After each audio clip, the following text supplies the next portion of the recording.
Hi guys, good evening. Ayan, ang oras namin ngayon ay 5 o'clock. 5 o'clock na ng hapon. So, kagigising lang namin ni Madam kasi kanina pagkatapos namin ng tanghalian ay natulog kami. So, dito si Madam natulog, dyan, at ako dito sa baba. Yan.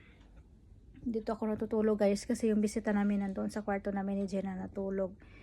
So, yun, nag-i-enjoy naman ako dito. Pero yun nga lang, hindi ako maka-edit ng video or maka-voice over ng video tuwing gabi kasi nandito si Madam pa. So, behave ako. Hindi ako nagbilar-bilar.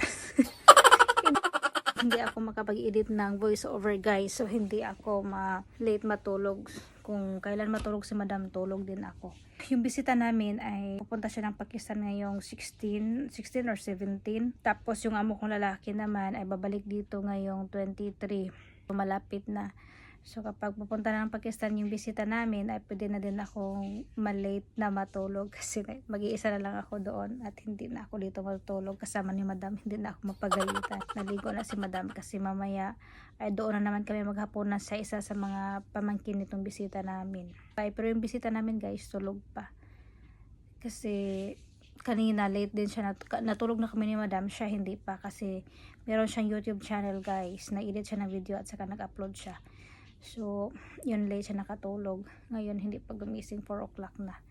Mamaya pa man kami pupunta doon, siguro mga 6 o'clock. So, okay pa.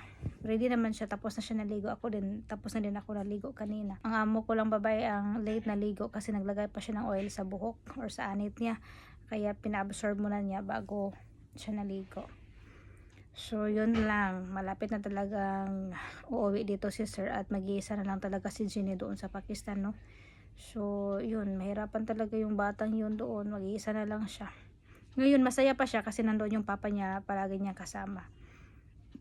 Sana lang makasurvive siya doon, guys. Sana, ipag-pray natin siya, guys, na makasurvive siya doon. At lalo na itong mga amo ko. Kasi lalo na itong amo kong babae. Laging umiyak, guys. Lagi talaga siyang umiiyak kasi na-miss niya si Jenny at nag-worried siya ba. Paano na lang kung mag-iisa na lang siya doon at babalik na si Sir dito ba? Mas lalo yang mag-worry. So, ipag-pray natin guys na sana ay maganda yung kahihinat na doon siya mag-aral. Kasi mas maganda yung bukas niya kapag doon siya mag-aral. Ayaw kasi niyang pupunta doon sa Canada guys.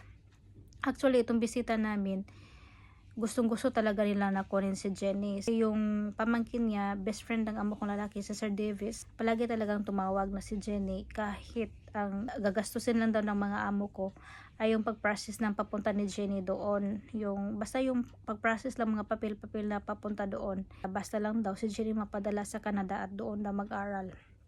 Ay, hindi, Canada, Amerika yata. Yun si Sir Davis. Itong bisita namin yung galing sa Canada. Pero si Jenny ang ayaw guys. Ayaw niya doon sa Pakistan ang gusto niya. So, yun. Actually, isa yan sa dahilan kaya nandito itong bisita namin. Gusto niya kausapin si Jenny sana. At gusto niya i-surprise. Yun nga lang, pag send niya ng ticket dito na pupunta pala siya dito 1 week. Kasi nga, surprise gusto niya. Ito din mga amo ko, isa Sir si Jenny, nakabook na din ng ticket papunta ng Pakistan at saka mauna sila Sir papunta ng Pakistan bago itong bisita namin pupunta dito. So yun na guys, sila kasi nga gusto niya surprisehin si Jenny para makausap niya na doon sana sa America or Canada mag-aral. Pero yun guys, si Jenny talaga ang ayaw doon. Gusto niya sa Pakistan lang. So ang sabi na lang nitong bisita namin, kung gusto ni Jenny talaga doon sa Pakistan mag-aral, okay naman din yung aralan niya doon guys, yung university doon kasi Christian din yung university na pag-aaralan niya doon, no? Pag-aaralan. Basta, yung university niya doon guys, Christian. Maganda naman, sabi niya, kapag yung masteral na doon daw sa Canada or America si Jenny, dadalhin nila. Ganyan nila ka mahal si Jenny guys. Marami talagang gustong kukuha kay Jenny na doon sa labas mag-aral. Pero itong alaga ko talaga ang ayaw.